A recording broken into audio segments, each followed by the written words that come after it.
Abonnez-vous et cliquez aussi sur la petite cloche de notification pour ne rien rater de nos prochaines vidéos. N'oubliez pas de partager aussi la vidéo et de la liker. Afrique N24. Crise Mali-Côte d'Ivoire. Affaire des 46 mercenaires ivoiriens, Bamako réplique et durcit le ton en dénonçant les manipulations d'opinion de la Côte d'Ivoire. Un chantage inacceptable, c'est en ces termes que le gouvernement ivoirien dénonce les exigences maliennes. Communiqué du Conseil national de sécurité. Une réunion extraordinaire du Conseil national de sécurité s'est tenue ce mercredi 14 septembre 2022 au Palais de la Présidence de la République sous la présidence de Son Excellence M. Alassane Ouattara, Président de la République. Au cours de cette réunion, qui a porté sur la situation des 46 soldats ivoiriens encore détenus au Mali, le Président de la République a informé le Conseil national de sécurité des initiatives prises par Son Excellence M. Faure Gnassingbé, Président de la République togolaise, et plusieurs autres chefs d'État, notamment Son Excellence M. Macky Sall, Président de la République du Sénégal et Président en exercice de l'Union africaine, Son Excellence M. Umaro Sissoko Embalo, Président de la République de Guinée-Bissau et Président en exercice de la CEDEAO, Son Excellence Colonel Paul-Henri Sandaogo Damiba, Président de la transition du Burkina Faso, Son Excellence M. Muhammadu Buhari, Président de la République fédérale du Nigeria, Son Excellence Colonel Mamadi Doumbouya, Président de la transition de la République de Guinée, et Son Excellence M. Antonio Guterres, Secrétaire général des Nations Unies, en vue d'une résolution par voie diplomatique de la crise entre la Côte d'Ivoire et le Mali, crise qui est consécutive à l'arrestation le 10 juillet 2022 à Bamako de 49 soldats ivoiriens.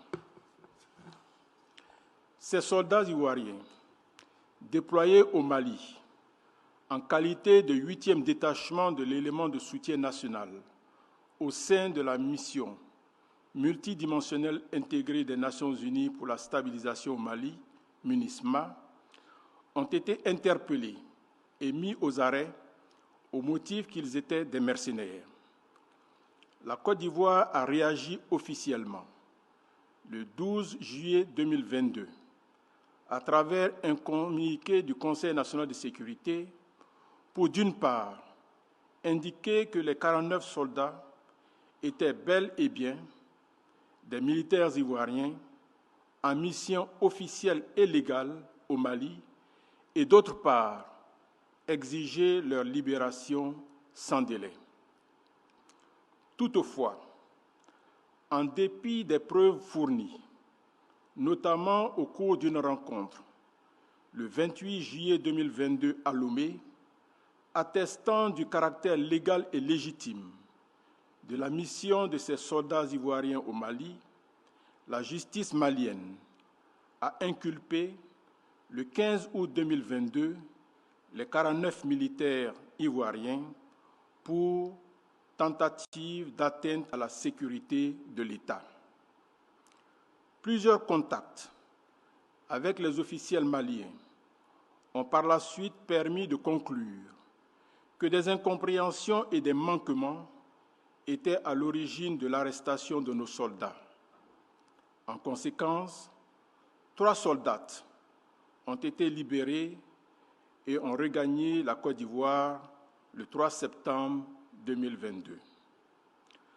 Le 9 septembre 2022, alors que l'on s'attendait à la libération prochaine des 46 autres soldats, dont l'arrestation était considérée par le Mali comme une affaire judiciaire, les autorités maliennes ont demandé qu'en contrepartie de la libération de ces 46 militaires, la Côte d'Ivoire extrade vers le Mali des personnalités qui, selon elles, bénéficient de la protection de la Côte d'Ivoire pour déstabiliser le Mali.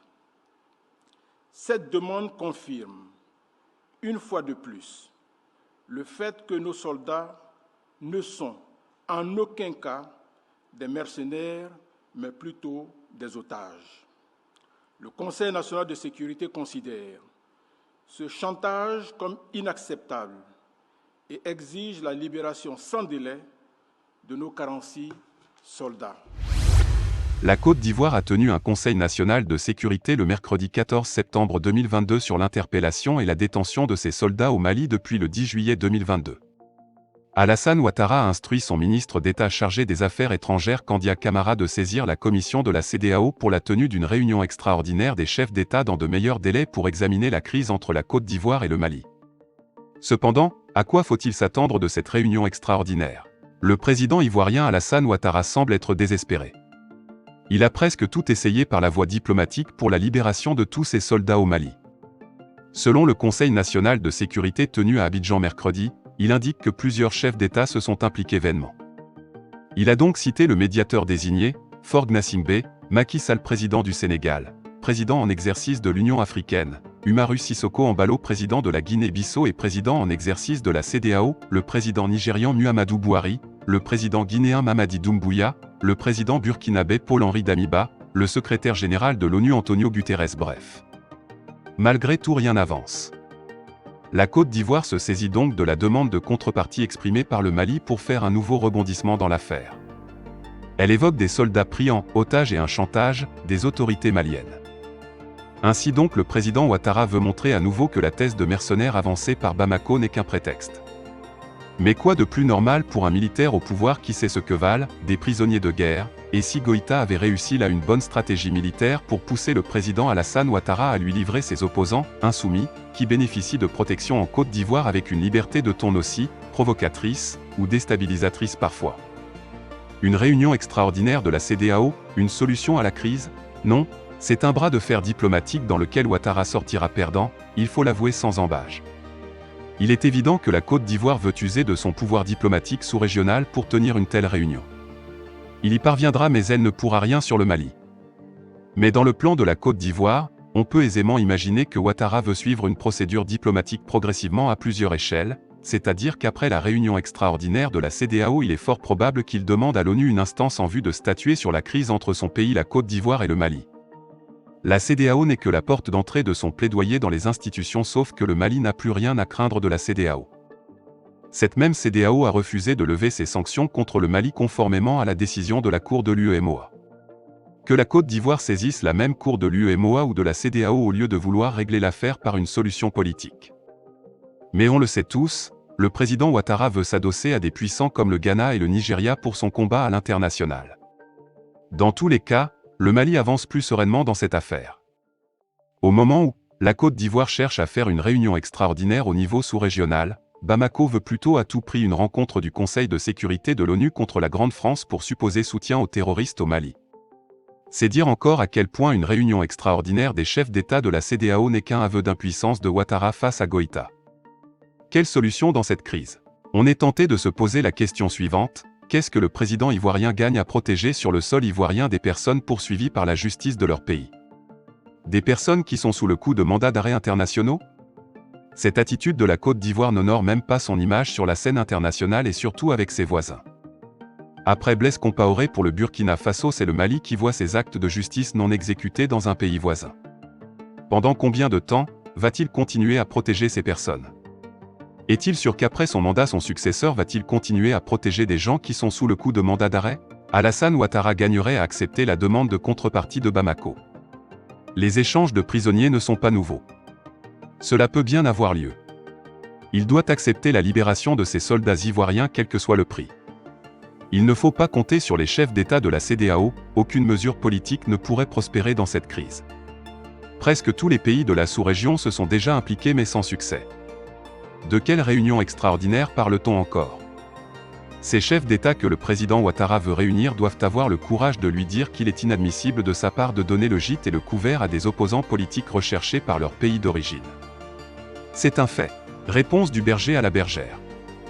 Dans un communiqué lu par colonel Abdoulaye Mega, ministre de l'Administration territoriale et de la décentralisation, porte-parole du gouvernement, Premier ministre par intérim, Bamako réplique de façon ferme, durcit le ton, et met en garde contre toute instrumentalisation de la CEDEAO par les autorités ivoiriennes pour se soustraire de leurs responsabilités vis-à-vis du Mali. Au nom de nos plus hautes autorités, j'ai l'insigne honneur de délivrer le communiqué numéro 38 du gouvernement de transition, communiqué dont la teneur suit.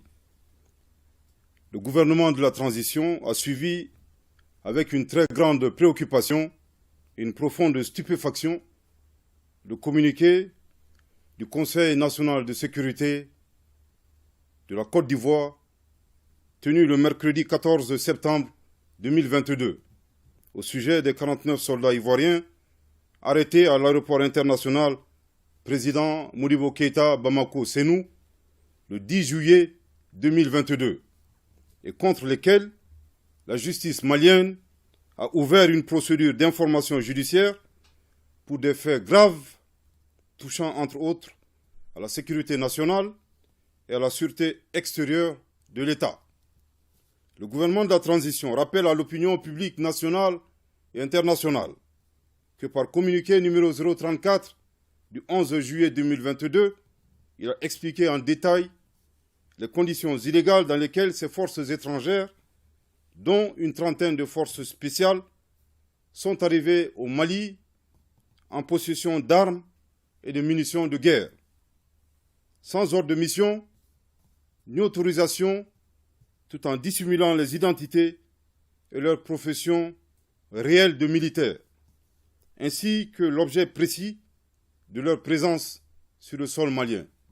En outre, contrairement à la déclaration des autorités ivoiriennes, la MINUSMA, officiellement saisie du statut de ces militaires par le ministère des Affaires étrangères et de la coopération internationale, avait clairement indiqué dans sa note verbale référencée MINUSMA bar PROT bar NV bar 226 bar 2022 du 27 juillet 2022 que ces soldats ne faisaient pas partie des éléments nationaux de soutien. Par conséquent, aucune base légale ne saurait à présent justifier ni leur présence, encore moins leur mission au Mali. De même, le directeur en charge des questions africaines au ministère des Affaires étrangères et de la coopération internationale a reçu en audience le lundi 7 août 2022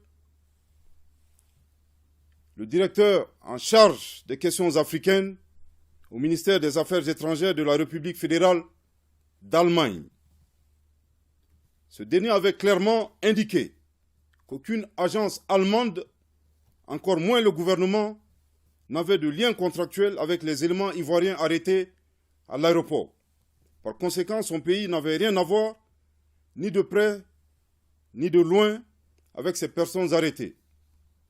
Malgré la gravité des faits qui entourent cette affaire, le Mali a bien voulu accompagner les efforts de médiation de la République togolaise, unique cadre de règlement du dossier des 49 mercenaires ivoiriens. Dans le communiqué du Conseil national de sécurité du 14 septembre 2022, le gouvernement ivoirien insiste sur son innocence et celle des 49 militaires arrêtés. En conséquence, le gouvernement de transition note avec une profonde stupéfaction que le gouvernement ivoirien vient de se dédire en l'espace de 11 jours. En effet, il a reconnu sa responsabilité dans sa déclaration officielle lue par le ministre directeur de cabinet du président de la République de Côte d'Ivoire, M. Fidel Sarasoro, le 3 septembre 2022, à Lomé, en ces termes, je cite, « La Côte d'Ivoire déplore que des manquements et des incompréhensions aient été à l'origine de cet événement fortement regrettable. La Côte d'Ivoire, soucieuse de maintenir des relations de bon voisinage avec le Mali, s'engage à respecter les procédures des Nations Unies ainsi que les nouvelles règles et dispositions maliennes édictées relatives au déploiement des forces militaires au Mali. » Fin de citation. Un tel revirement grave de la part d'autorités étatiques ne vise qu'à manipuler et à entraver la manifestation de la vérité. Je répète, un tel revirement grave de la part d'autorités étatiques ne vise qu'à manipuler et à entraver la manifestation de la vérité. Je répète pour une dernière fois, un tel revirement grave de la part d'autorités étatiques ne vise qu'à manipuler et à entraver la manifestation de la vérité. Animé d'une volonté d'adversité, le gouvernement ivoirien accuse le Mali d'avoir pris en otage les militaires ivoiriens en faisant fi des conditions obscures et des manquements ayant entraîné l'inculpation par la justice malienne des 49 mercenaires ivoiriens. Le gouvernement de la transition souligne que c'est exclusivement en sa qualité de président du Conseil supérieur de la magistrature que le colonel Assimi Goïta, président de la transition, chef de l'État, a indiqué à la partie ivoirienne la nécessité de considérer la situation de certains Maliens objet de mandats d'arrêt internationaux. C'est cette attitude responsable du président de la transition qui a été malheureusement perçue par les autorités ivoiriennes comme une prise d'otage. À la décision du gouvernement ivoirien d'avoir transformé un dossier judiciaire en une crise diplomatique et par conséquent de saisir la CEDEAO, le gouvernement de la transition souligne qu'il n'est nullement concerné par cette procédure devant l'instance communautaire. Aussi, il indique à la CEDEAO que l'affaire des 49 mercenaires ivoiriens est purement judiciaire et bilatérale. Il met en garde contre toute instrumentalisation de la CEDEAO par les autorités ivoiriennes pour se soustraire de leurs responsabilités vis-à-vis du Mali. Le gouvernement de la transition, tout en réitérant son attachement à la paix, à la sécurité et aux relations séculaires de bon voisinage, précise que pour le respect de sa souveraineté, sa sécurité nationale et aux intérêts vitaux de son peuple, il ne cédera à aucun chantage ou intimidation. Que Dieu bénisse le Mali et préserve les Maliens. Fait à Bamako le 15 septembre 2022. Merci de votre très aimable attention. Likez la vidéo si ce n'est pas déjà fait. Laissez aussi votre point de vue en commentaire.